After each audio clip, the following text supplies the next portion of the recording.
In this video, we are going to demonstrate how to install an invisible zipper, specifically in a knit garment. To start, we're going to talk about the different feet that can be used in order to do this.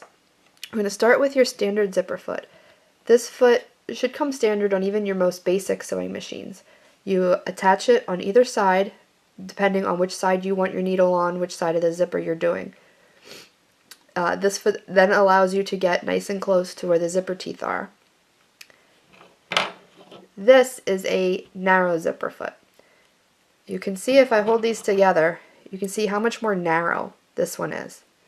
So this foot allows you to get even closer without having the bulk of the back of the foot get in the way. Sometimes this can get caught if you're doing piping or if you have other trim on your whatever you're making. Sometimes that can get caught and get in the way. Whereas this one is much more narrow. I prefer this foot over this foot. I hardly ever use this foot anymore. I use this one, or my favorite for doing invisible zippers is the invisible zipper foot. If you don't have one of these and you're going to be doing a lot of invisible zippers, I highly suggest getting one. It has two ridges on the bottom, which the teeth slide into, and this foot actually helps open up the invisible zipper so you can get your stitch right next to the zipper without going through the teeth, and we will demonstrate how to use this. I'm going to start with this foot since most everybody should have this foot. So I'll do one side of my zipper with this foot, and then I'm going to do the other side of my zipper with the invisible zipper foot.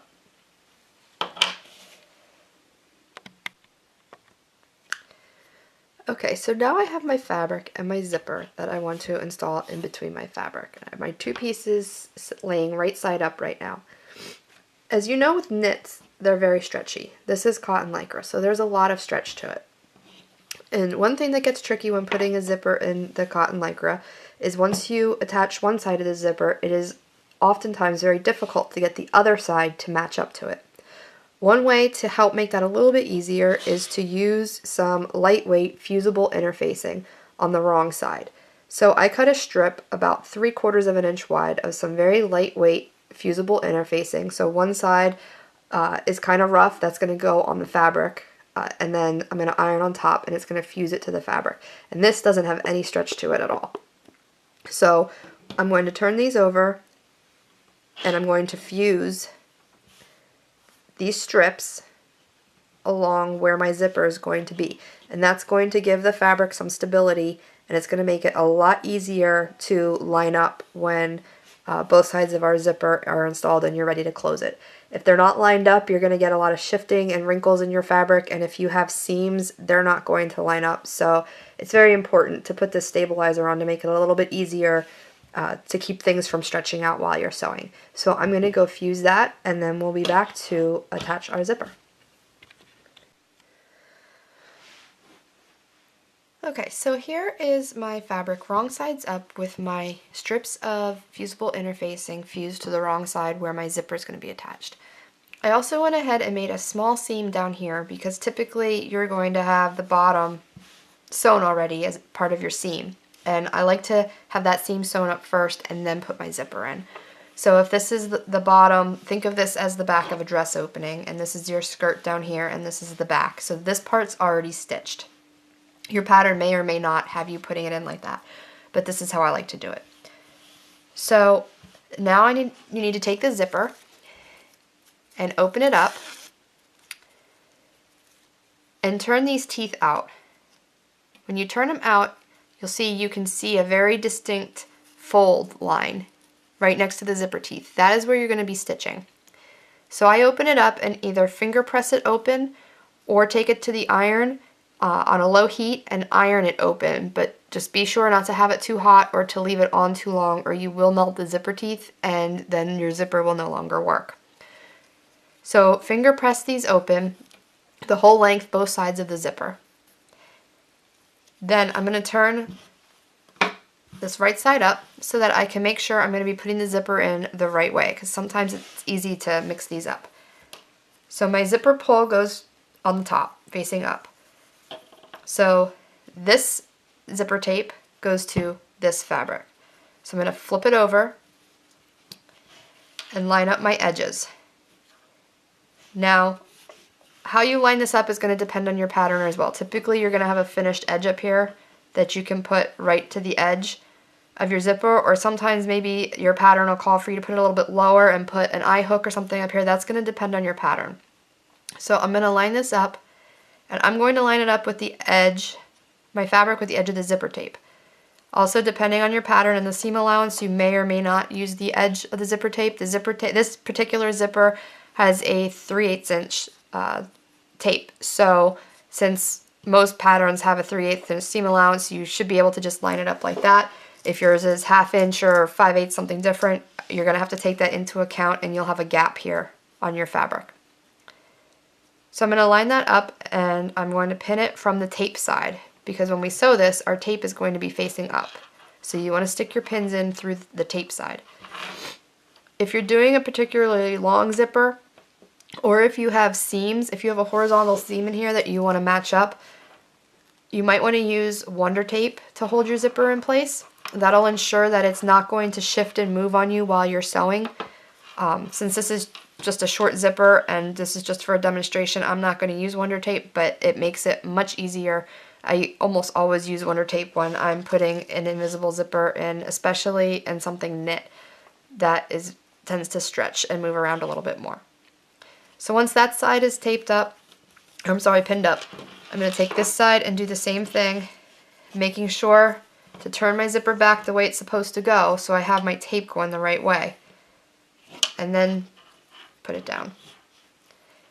And you want to make sure that these are lined up. So line up your zipper, line up the edges of your fabric, and then pin or stick it in place with Wonder Tape. And then once you're done, you can close the zipper and make sure everything lines up to your satisfaction. If not, open it back up and adjust things. Sometimes, especially if you have seams or if you're trying to match a pattern on a printed fabric, sometimes it's easier to actually pin it in place with it closed so that you can make sure everything's lined up. So I'm going to put one more pin in here, and then I'm going to close up my zipper and make sure that everything lines up and that I don't have any twists or anything in here. Now see how this tail comes out the edge here? It's because I forgot to flip it to the inside. So I'm going to open this back up and flip my tail to the inside,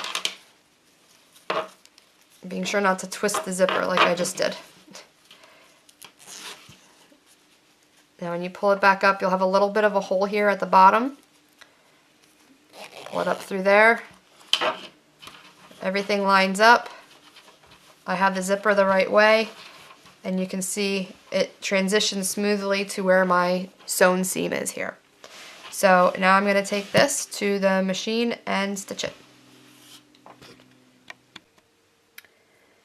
So now I'm at my machine and I have my standard zipper foot on. I'm going to demonstrate that one first, and I have it in the leftmost side. I'm going to move my needle as far to the left as it will go. So now I'm going to take my piece and open up my zipper.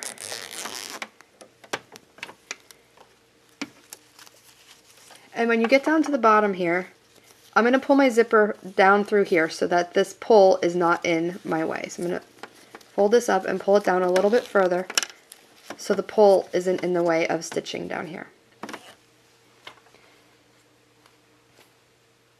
So now I'm going to start with this side. Since I have this in the leftmost position, my teeth are going to be on the left-hand side. When I go to do the other side, I'm going to have to move my needle all the way to the right and switch this to the right side. So now I'm going to pull those teeth back so that I can see that fold line and line it up under my needle. Make sure that my needle's going right in where that fold line is. Put my foot down. Now, as I stitch down this, I'm going to use this finger to roll those teeth out and make sure that they're open so that they don't get caught in the needle. And now I'm going to stitch down. You can backstitch up here to help hold things in place. Since this is just a demonstration, I'm not going to. Again, pull those teeth open and stay right in that fold. I'm using white thread, so you can see you'll obviously use a zipper and a thread that matches what you're making.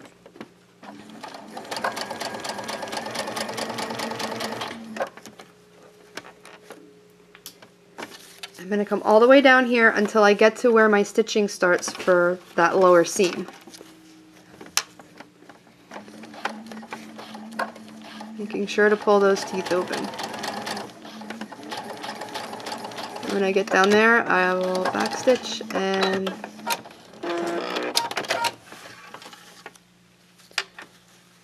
so now you can see it's nice and close. You just barely see the zipper teeth.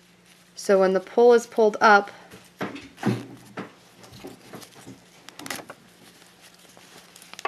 you'll just barely see it. See, it goes, the folded fabric goes right along the opening of the zipper. So now I'm going to do the other side, and to do the other side, I'm going to demonstrate using the invisible zipper foot. I'm going to pop this one off and pop this one on. Now, as I showed you earlier, this foot has 2 grooves in the bottom of it. That is where your zipper teeth are going to glide through.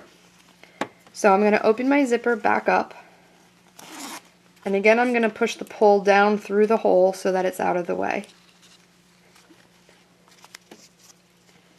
You should always use a zipper that's a little bit longer than the opening you're trying to close so that you have some extra room to move the pull out of the way. So now on this side, my teeth are on the right hand side. So I'm going to be using the right hand groove of this foot. So I'm going to take my pin out. I'm going to pull this open just like I did before.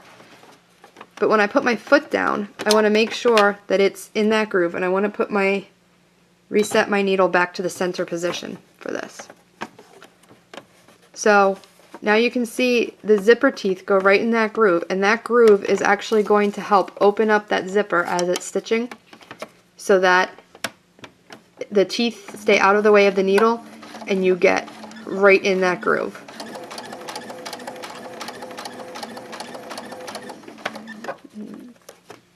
Take the pins out as I go.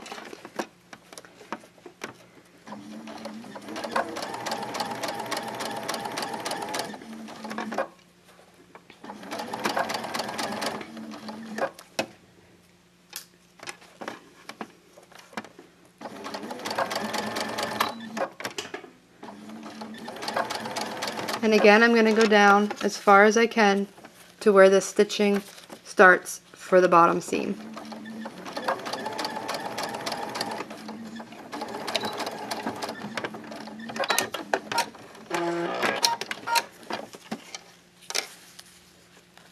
And there you have it. Let me get that thread out of the way. So there it's stitched right in that fold, so that on this side all you see are the teeth, which are going to be hidden once you zip it up. So now push that the pull right through that hole and up, and there's your invisible zipper.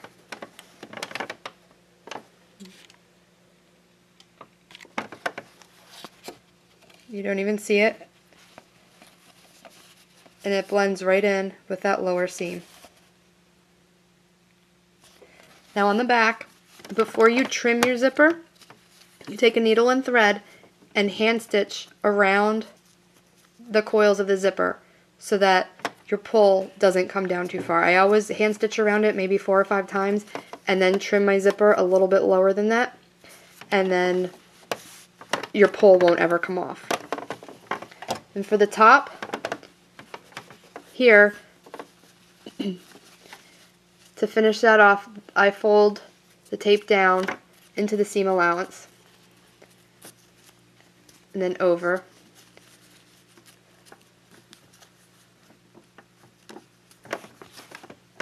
And then sew, but again, that's going to depend on how your pattern finishes off the top of the zipper, if you have another piece up here, or how that works. That's going to depend on the pattern.